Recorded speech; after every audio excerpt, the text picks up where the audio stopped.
Salam secangkir kopi, jumpa lagi dengan saya. Kita akan bincang-bincang tentang kehidupan kita. Materi yang saya akan sampaikan atau kita sharingkan hari ini adalah bagaimana kita itu menjadi berguna. Bahwa manusia diciptakan adalah untuk berguna. Semua makhluk diciptakan untuk berguna. Nah, ini yang harus kita pahami. Bahwa ada benda mati, benda hidup, semua itu diciptakan untuk berguna. Tidak ada satupun di dunia ini yang tidak berguna, ya. Bahkan semut, ya, bakteri, virus, semua itu berguna. Nah, masalahnya kadang-kadang kita merasa bahwa hidup kita tidak untuk berguna. Kita hanya ingin mementingkan diri kita sendiri. Jadi saya kembali mengingatkan saudara yang sudah pernah menonton channel ini bahwa tidak ada kursi diciptakan oleh pabrik untuk dirinya sendiri. Ya, kursi diciptakan pabrik untuk duduk orang, bukan untuk duduk kursi lagi, ya kan? Nah, itu yang kita harus pahami. Atau pulpen, ya, pensil diciptakan pabrik untuk digunakan oleh orang, ya, untuk digunakan oleh orang untuk menggambar, menulis dan sebagainya. Dan tidak ada pensil atau pulpen itu diciptakan untuk dirinya sendiri, gitu, untuk dipakai oleh dirinya sendiri. Nah, masalahnya manusia itu merasa bahwa dirinya hidup untuk dirinya sendiri. Bahwa semua harus tertuju kepada dia. Pusat hidupnya adalah dirinya sendiri, yang disebut dengan egoisme. Nah, padahal pusat hidup manusia, ya seperti tata surya lah gitu kan, adalah Tuhan. Pusat hidup manusia adalah Tuhan. Semuanya tertuju harus ke sana. Penciptaan untuk Tuhan. Apapun yang terjadi untuk Tuhan, ya kan? Untuk kemuliaan Tuhan. Kita hidup dan kita mati untuk Tuhan. Jadi tidak ada kita hidup untuk diri kita sendiri dan mati untuk diri kita sendiri. Itu yang harus dipahami. Tapi kenapa saya menyampaikan ini? Ya mungkin semua orang udah tahu. Nah, masalahnya begini. Ketika orang merasa dia dikucilkan, tidak ada yang memperhatikan dia, itu orang menjadi putus asa dan ingin bunuh diri. Dan banyak sekali, wah hidupku sudah tidak berarti, tidak berguna, ya karena dia tidak dicintai oleh orang. Jadi banyak di dunia ini laki-laki, wanita, ketika tidak ada yang mencintainya, dia ingin bunuh diri. Sedangkan sebenarnya tugas manusia itu untuk mencintai. Apakah cinta itu berbalas atau tidak? Ya memang harus mencintai kehidupan ini, mencintai semua makhluk hidup. Tetapi ketika orang berpusat kepada diri sendiri, dia ingin dicintai. Kalau tidak diperhatikan, dia menjadi marah atau menjadi putus asa. Oh, tidak ada yang peduli dengan diriku. Nah, ini ketahuan. Saya pun dulu begitu. Ketika medsos muncul, mulai dari Facebook, WhatsApp, terus IG, segala macam, ya itu kita tuh ingin dikomentari. Kita ingin bikin sesuatu, komen, terus kita ingin dikomentari. Kalau tidak ada yang komentar, wah sakit hati kita. Ya kan, kalau tidak ada yang misalnya nonton YouTube saya ini, ya saya aduh sedih banget gitu. Padahal nggak perlu gitu. Saya bikin channel YouTube ini untuk menjadi menjadi terang bagi banyak orang, ya, berbagi ilmu, berbagi sharing, ya, supaya semua orang boleh diselamatkan dan semua orang itu bisa mengalami pemulihan dalam hidupnya. Bukan untuk dikomentari, bukan untuk ditonton. Ya mungkin yang nonton channel YouTube saya sedikit. Ada beberapa materi di YouTube saya itu yang nonton cuma 1-2 orang, nggak apa-apa. Yang penting 1-2 orang itu berubah, gitu kan. Yang penting itu mengena bagi dia dan itu setelah dia nonton dia bisa berubah. Nah dulu saya begitu, jadi sakit hati ketika status saya tidak ada yang baca, ketika orang tidak komen. Nah ternyata banyak, dunia ini sedang sakit, gitu kan. Waduh, parah ya, terutama para wanita, ibu-ibu ya, karena saya melihat harus harus lihat TikTok, harus ada yang dikomentari, harus nonton, harus ada yang like segala macam. Nah itu adalah karena kita kehilangan jati diri kita sendiri, ya. Mungkin saudara harus menyimak tentang jati diri, ya, yang saya sampaikan beberapa waktu yang lalu, episode yang lalu. Karena ini penting supaya kita paham bahwa kita tidak diciptakan untuk diri kita sendiri. Nah kalau kita merasa untuk diri kita sendiri, itu kebodohan yang paling bodoh. Sehingga kita selalu menderita, kita selalu kok tidak ada yang memperhatikan.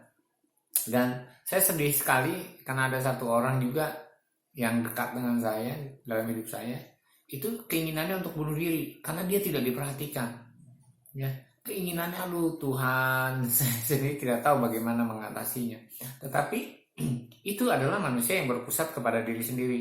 Dapat uang untuk dirinya sendiri, wah, dapat makan semuanya untuk diri sendiri. Dia tidak peduli dengan orang yang tidak mau memberi, menjadi pelit, ya kan? Menjadi tidak peduli dengan sekitar, tapi ingin dipedulikan oleh orang sekitar. Sehingga sebenarnya Tuhan memperhatikan dia sendiri pun dia tidak merasa bahwa diperhatikan oleh Tuhan. Nah, itu yang menjadi masalah. Jadi kenapa ini penting kita bahas? Karena dampaknya besar. Ya, dampaknya besar kalau kita tidak menyadari bahwa kita hidup diciptakan itu untuk berguna, besar atau kecil. Saya bertemu dengan dulu ya mahasiswa yang sarjana gitu kan, mereka akan lulus sarjana. Ada seorang berkata, dia seorang perempuan, dia berkata, kalau saya sudah lulus, saya menikah, saya ingin membesarkan anak-anak saya. Ya mungkin saya tidak akan kerja, tetapi saya ingin membesarkan anak-anak saya menjadi anak yang berguna. Ya, sederhana kan? Sedangkan banyak orang di kampung itu tidak mau ngurus anak dan pergi ke kota cari duit. Tetapi ini orang yang berpendidikan, seorang sarjana, itu ingin mengurus anaknya.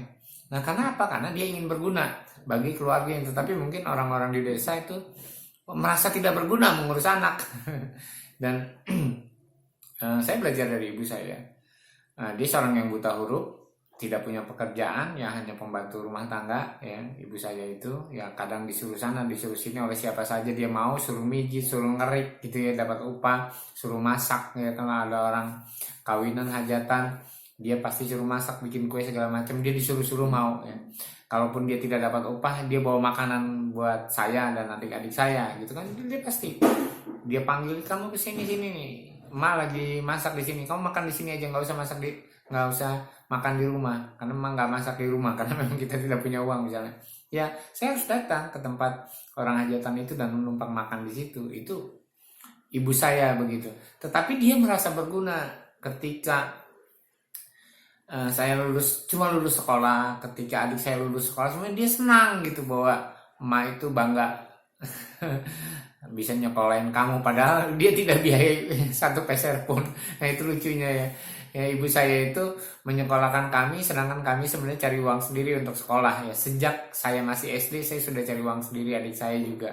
Demikian juga dengan kehidupan kami ya. Ibu saya kalau saya nggak punya ongkos, kami nggak punya ongkos, baru memang membiayai ini buat ongkos. Kadang-kadang ongkos yang dikasih oleh ibu saya itu hanya untuk ongkos pergi, nggak tahu pulangnya dari mana. Jadi saya suka pinjam uang. Nah tetapi ibu saya merasa berguna, dia tidak merasa putus asa. Bahkan ketika ada orang melamar dia karena dia seorang janda ya, dia menolak. Emak ingin membesarkan kalian, emak ingin supaya kalian menjadi orang. Wah, jadi luar biasa, dia punya cita-cita. Padahal dia, oh, ya ampun, kalau kita punya PR kita nggak bisa nanya, dia buta huruf, nggak bisa baca, nggak bisa tulis, ngitung. Bahkan uang pun dia tidak tahu. Jadi kita ajarin nih uang 100-an, ini 1000-an, ini 10.000, ini itu sampai kita ajarin gitu kan. Dan ya kita tidak malu punya emak seperti itu. Tetapi kami bersyukur sampai hari ini saya menjadi content creator. Salah satunya adalah karena saya merasa bahwa hidup emak saya itu orang yang berguna. Jadi dia merasa berguna, dia tidak merasa wah saya cuma orang kampung, nggak bisa baca, nggak bisa nulis, nggak bisa ngapa-ngapain. Tetapi dia bertekad membesarkan anak-anaknya supaya semua anak-anaknya itu berhasil gitu kan. Ya walaupun tidak menjadi kaya tetapi berhasil gitu. Wow, didikannya itu berhasil. Secara mental spiritual kami berhasil. Walaupun kami bukan menjadi orang kaya yang punya harta melimpah, tetapi ibu saya bangga sama kami ya, sama anak-anaknya, bahwa usahanya dia untuk ya cuma mensupport, cuma ya kasih uang ongkos ya, bukan uang jajan ya. Kami tidak pernah dikasih uang jajan ya. Nah ini harus jadi pelajaran bagi kita semua, karena saya sendiri belajar dari situ. Jadi kita belajar berguna ya, tidak perlu menjadi hal yang besar, tidak perlu menjadi presiden, tidak perlu menjadi menteri gitu kan. Wah kalau tidak menjadi menteri tidak berguna, wah kalau tidak menjadi ustadz, kalau tidak menjadi pendeta tidak berguna. Banyak hal-hal yang saya ketemu orang-orang di desa, mereka merasa berguna ketika tidak menjadi apa-apa, ya cuma jadi petani. Tetapi kalau petani itu mogok, nggak ada orang yang makan, cuma jadi tukang beca, tapi itu jadi berguna karena semua alat yang diciptakan ke dalam dunia ini itu pasti berguna. Jadi mungkin saudara pernah lihat kunci L yang paling kecil ya. Tapi kalau dibutuhkan, wah itu susah. Kalau tidak ada, itu kunci L yang paling kecil itu bisa berguna. Jadi apalagi rayap, ya rayap itu kita anggap suatu musuh. Wah kita, karena dia akan merusak kayu segala macam. Tapi ketika dia menjadi laron, dia terbang, dia ngasih makan banyak. Ya, dia memberikan kehidupan untuk kelelawar, dia memberikan kehidupan untuk burung, untuk katak semua. Dia berguna, bahkan bangkainya pun digotong-gotong semut untuk jadi makanan bagi semut. Jadi tidak ada di dunia ini sesuatu yang tidak berguna. Itu yang harus kita pahami. Ketika kita merasa tidak berguna, ya kita biasanya punya keinginan putus asa dan bunuh diri. Jadi saya banyak ketemu orang-orang, ya sudahlah hidup saya begini, buat ngapain lagi, saya sudah tidak berguna. Tidak ada orang yang mencintai saya, tidak, anak sudah besar ya kan, yang tidak diperhatikan oleh anak gitu kan. Nah itu berbeda dengan yang pernah saya ceritakan, yaitu Oma Lani kan, sudah tua stroke tapi dia kumpulin oma-oma yang lain untuk mereka saling bahu membahu, ya udah kayak panti jompo di rumahnya dia. Nah itu luar biasa karena dia ingin berguna, ya kan, bagi begitu banyak orang gitu kan. Saya juga ketemu dengan seorang nenek-nenek yang sudah tua yang akhirnya saya anggap sebagai ibu saya. Begitu juga hidupnya dia, ya kalau ada orang datang ya udah boleh tidur nginep di rumah dia yang kemalaman, bisa aja dia kasih kopi, siapa yang mau makan. Padahal dia orang yang berkurang, orang yang miskin ibaratnya, ya orang yang bukan berlimpahan gitu. Kalau berasnya banyak gitu atau kopi yang dia punya banyak, enggak, seadanya gitu. Tetapi akhirnya orang juga memberi kepada dia, bahwa dia itu orang yang baik. Jadi rezeki itu tidak pernah tertukar. Semakin banyak kita memberi, akhirnya kita semakin banyak mendapatkan gitu kan. Itu adalah hukum tabur tuai, di mana kita menanam, di situ kita akan menuai. Nah, ini yang harus kita pahami, bahwa kita hidup memang untuk berguna. Jadi saudara, bapak, ibu, semua siapapun, ya mungkin sekarang kita ini bukan apa-apa, mungkin cuma pengemis, cuma tukang beca, tapi bergunalah. Jadi saya ada beberapa orang yang hidupnya sebagai tukang beca, anaknya bisa sampai sarjana karena mengayuh beca. Ada satu kali ibu-ibu dia menangis kepada saya karena saya nursery, dia juga nursery. Dia merasa kecewa dengan anaknya. Dia cerita sama saya, dia curhat bahwa semua anaknya itu bisa kuliah jadi sarjana dan menjadi orang yang kaya sekarang itu gara-gara dia. Seorang janda itu jualan tanaman, bibit tanaman saja, ya kan, dia cerita. Dan dia berharap juga anaknya itu mau gantiin usaha dia karena sudah terbukti berhasil menyekolahkan anaknya dengan jerih payah keringatnya itu. Nah jadi contoh, dia cuma di rumah, seorang janda, anak-anaknya semua bisa kuliah dengan luar biasa, ya kan. Jadi saya melihat ini adalah bahwa ketika orang merasa harus berguna, bahwa saya diciptakan untuk berguna, adalah betul. Jadi jangan putus asa gitu kan. Ketika orang putus asa memang karena dia merasa tidak ada orang untuk dia, tidak ada orang yang memperhatikan dia. Tapi sebenarnya setiap orang diciptakan untuk orang lain. Ya kembali lagi saya harus mengatakan, tidak ada orang yang hidupnya untuk dirinya sendiri dan matinya juga untuk dirinya sendiri, ya. Bahkan di dalam agama, ya, di dalam agama Islam, agama Kristen, agama Yahudi itu sudah jelas ada kredonya, hidup dan matiku lillahi robbil alamin, ya. Kalau di dalam Muslim itu ketika sholat berdoa, ya sesungguhnya sholatku, ya kan, ibadahku, hidupku, matiku itu lillahi robbil alamin. Sama di dalam Kristen, di dalam orang Yahudi juga seperti itu. Nah demikian juga misalnya Buddha, ya, orang-orang Buddha yang memang memahami belajar agama Buddha itu hidup itu bukan untuk diri sendiri, tetapi untuk Sang Pencipta dan berguna gitu kan. Jadi karena kita ini ciptaan Allah, ya kita membawa nama Allah di mana-mana gitu kan. Karena hidup kita itulah, untuk hidup kita itulah bergunanya hidup kita, yaitu untuk kemuliaan Dia. Nah jadi jangan usah putus asa kalau cuma tinggal di gunung, nggak sekolah segala macam kayak ibu saya. Ya ibu saya terharu karena banyak orang menilai dia, tetangganya sampai bilang, waduh, karena anak adik saya yang paling kecil namanya Anis, banyak tetangga bilang, aduh, Mak Anis ini luar biasa, sejak anak-anak masih kecil. Ya saya waktu itu baru masuk SMP, bapak saya meninggal. Sejak anak kecil tidak mau nikah lagi, ngurus anak, yang kerjanya cuma jadi kuli cuci, ya tukang masak, apa saja dia kerjain supaya anaknya bisa hidup. Ada orang yang mau nikahin dia nggak mau, walaupun bisa bilang orang yang mau menikahi ibu saya itu mayor angkatan darat, ya kan, yang punya mobil lah waktu itu ya, tahun berapa, tahun 80-an, yang namanya orang punya mobil ya lumayan lah, kalau sekarang mungkin udah umum ya.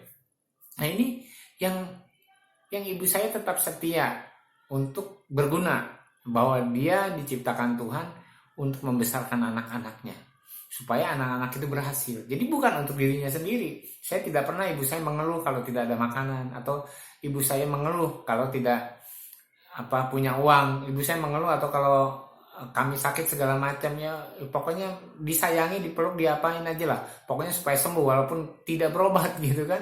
Nah itu yang luar biasa dari ibu saya, karena ibu saya punya keyakinan bahwa hidupnya itu bisa berguna, ya kan. Nah demikian juga saudara-saudara, saya mengatakan ini, menceritakan ini dengan penuh keprihatinan, karena saya melihat banyak orang tuh ingin bunuh diri, anak-anak muda, orang tua, bahkan orang-orang yang tanda kutip beragama gitu kan, dengan atribut-atribut banyak yang bunuh diri juga karena stres, karena merasa tidak berguna, karena ya tidak ada yang memperhatikan. Tapi mari kita belajar sekali lagi, ketika kita ingin diperhatikan kita menjadi stres, ketika kita ingin disayangi kita menjadi stres, ketika tidak ada orang yang memperhatikan kita menjadi stres, kita menjadi putus asa.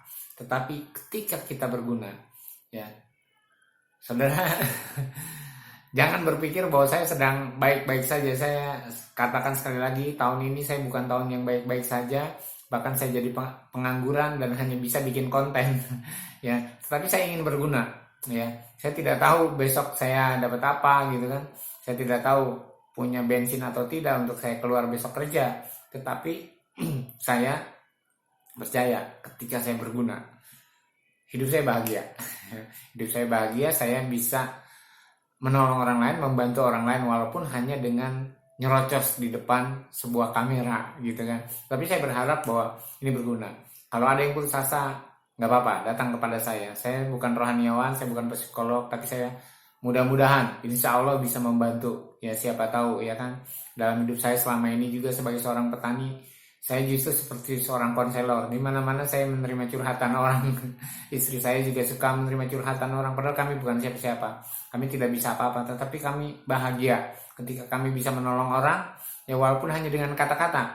Ketika kami bisa memeluk orang. Ya karena supaya orang itu menemukan bahwa ada orang yang memperhatikan dia. Dan supaya dia berguna bagi orang lain. Jadi saudara, sekali lagi jadilah berguna. Karena sekecil apapun kita itu diciptakan untuk berguna. Ya senajis apapun kita diciptakan untuk berguna. Ya kotoran kambing, kotoran ayam semua bisa berguna. Ingat ya semuanya itu. Walaupun tidak kelihatan, virus, bakteri itu tidak kelihatan tapi berguna. Ya udara yang tidak kelihatan itu berguna. Ya, banyak hal di dalam kehidupan ini yang tidak tampak tapi berguna. Jadi kalau kita ingin tampak dan berguna, yaitu yang sulit. Tetapi jadilah berguna. Setidaknya bagi diri kita sendiri, bagi Allah gitu kan, yang tidak kelihatan kita berguna. Ya rawatlah tanaman, rawatlah misalnya pohon-pohon di sekeliling kita, itu menjadi berguna. Atau bersihkanlah jalanan supaya orang tidak takut ada ular gitu kan. Atau buanglah beling yang ada di jalanan, paku yang ada di jalanan, itu bisa berguna. Tidak ada yang melihat, tidak ada yang menilai kita. Tapi kita membuang paku di jalan supaya orang tidak kena paku, supaya tidak orang kena pecahan beling, itu sudah suatu hal yang berguna. Dan ketika kita melakukan hal kebaikan-kebaikan itu, hidup kita tuh semakin bahagia. Ya, ini kunci sebagai kunci rahasia berbahagia. Ya. Jadi semakin banyak yang kita perbuat untuk orang lain, kita akan semakin bahagia.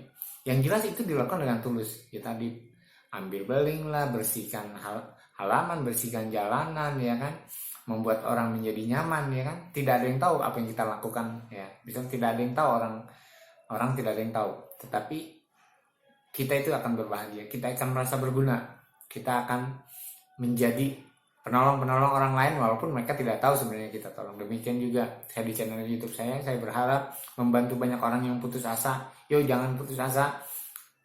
Kalau ada yang mau konseling walaupun saya bukan konselor, nggak apa-apa.